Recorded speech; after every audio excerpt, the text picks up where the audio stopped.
Hi TPS families, this is Kristen Bailey and this is Growing in the Garden with Global Gardens.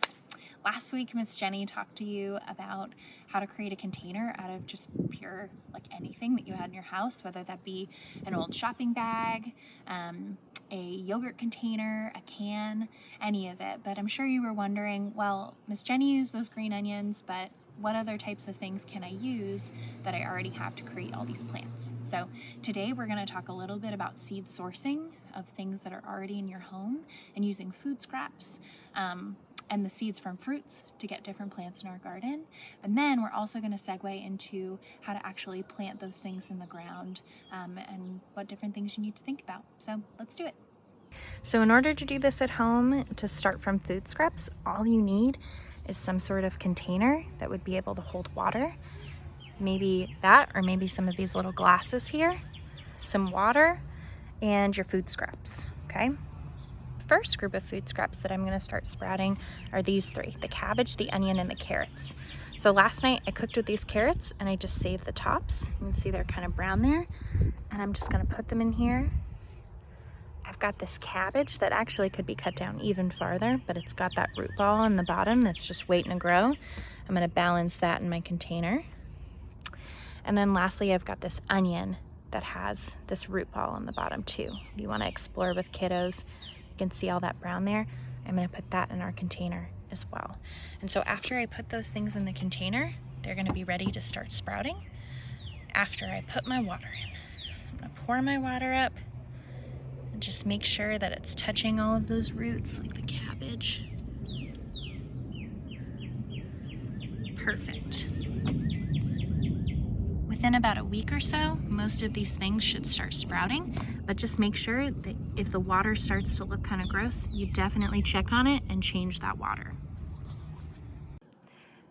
So the next way that we're gonna start growing from our plant scraps is with these green onions and these basil stems.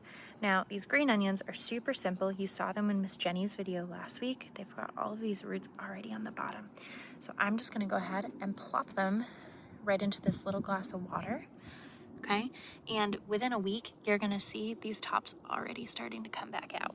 Now, also, something that I've never tried before, but I've been hearing a lot about, is that you can restart a basil plant just from these basil stems. So the way to do this, after my research, is that you pull off the leaves that are on this bottom part, and you just make sure that this part of your stem is bare, and you can go ahead and just put it just like normal in here. Now my basil's been sitting out for a little while, so that's why it looks kind of wrinkly. But I'm gonna go ahead and do that with these, and then I will show you the end result. Okay, so there's my basil. It's gonna start to perk up again because it's gonna get all its water, and hopefully in a week or so, there will be roots at the bottoms of these stems. Now remember, change the water if it looks gross. Okay, so another really easy way to do this is to do it with potatoes and sweet potatoes, okay? So if you leave a potato that you have not cooked with for a while, you can see that it starts to grow these really gnarly sprouts. Now, I had actually already planted this one, and so it had little roots and a tiny little leaf already growing, but I pulled it up for this video.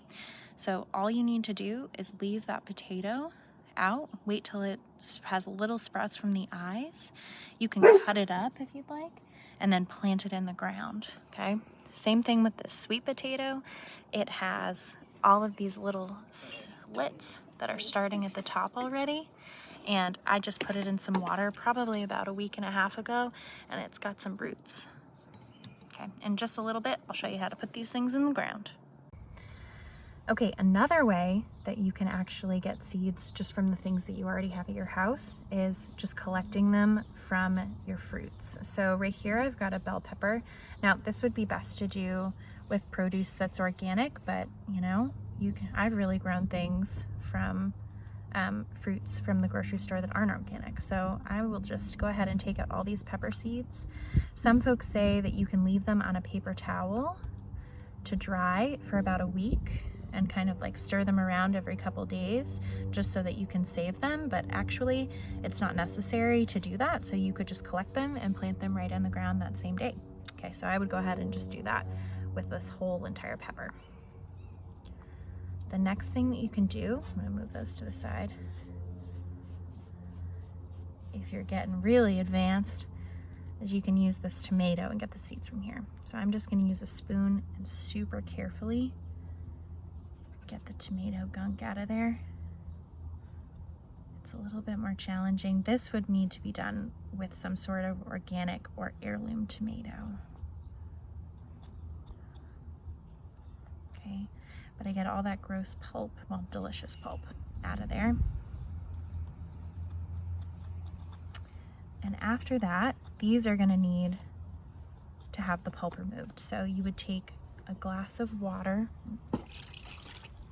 and you can put them, this is my water from my sweet potato, so it's kind of gross, but you can put them in here and then you would cover them up, swirl them, cover them and swirl them every couple of days, and then eventually you could use a mesh strainer and get them out of there and they'll be ready to plant in the ground. So if you do have seed packets at your house and you want to know how to plant with those, there are a couple of main things that you need to pay attention to on the back. So here I've got a seed packet for zinnias that I'm growing in my front yard. But on the back, when I was getting ready to plant them, I thought about depth and spacing. So our depth, the how far down in the ground you want your seed to go, is just 1/4 inch. Now, I always look at my finger as being 1 inch from my nail to my first knuckle, so it's just gonna be a teeny tiny little hole. And if you look at these seeds, they are super tiny. The tinier the seed, the smaller the hole, is what I always talk with kids about. So when you're doing that, you're just gonna make boop, a little hole, but I'll show you that later. And then we're also going to think about spacing. So this says a group of 3 seeds every 12 inches, right? So I wouldn't worry too much about this because later on we do something called thinning, which we'll have in another video, but you want to make sure that you're not planting them too close on top of one another, okay? The seed packet will also give you a lot of other helpful information. Like this says that I should expect my seeds to start sprouting within 3 to 10 days. So if it's been about like 2 weeks to 3 weeks and I still haven't seen any sprouts, maybe I know that something's wrong and I need to put more. It also talks about when to plant them and when to start them inside. But for today, we're just going to focus on the depth and the spacing. Okay, so the first thing that I'm gonna do when I'm planting, and I have a little bit of space in my garden, but remember you can use really any of those planters that you created with Miss Jenny, is I'm just gonna loosen up the ground. Now I'm using a shovel, but really what I like to do is get my hands super, super dirty. This is like something really great for kids to be able to just reach in and loosen up whatever soil you're using. After you do that, remember we've been talking about depth and spacing. So I've got our pepper seeds here that we just took out of that pepper, and they're really small. So I want my hole, my depth, to be 2 times that seed. So I'm probably gonna make a hole that's up to my first knuckle, just to be safe. So I'm gonna sit here and I'm gonna make a bunch of holes. Now I'm planting more seeds and I'm not worrying as much about spacing right now. Drop them in, because later we'll take care of that. But I'm gonna put 1 seed in every hole, okay? As we say at Global Gardens, 1 seed is all you need, okay?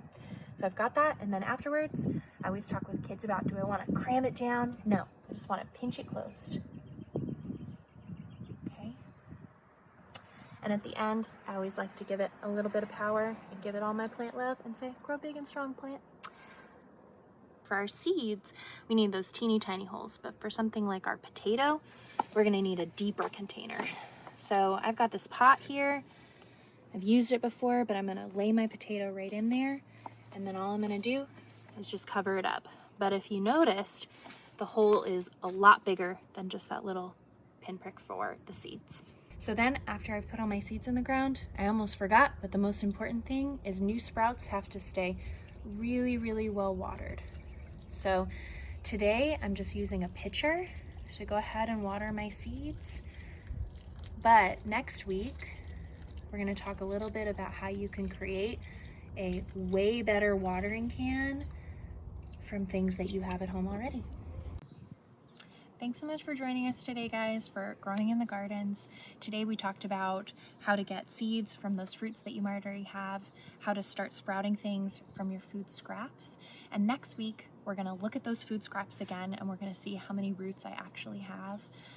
But we're also gonna be talking about how to make a watering can out of things that you already have, and also mindfulness in the garden. Thanks so much. See you soon.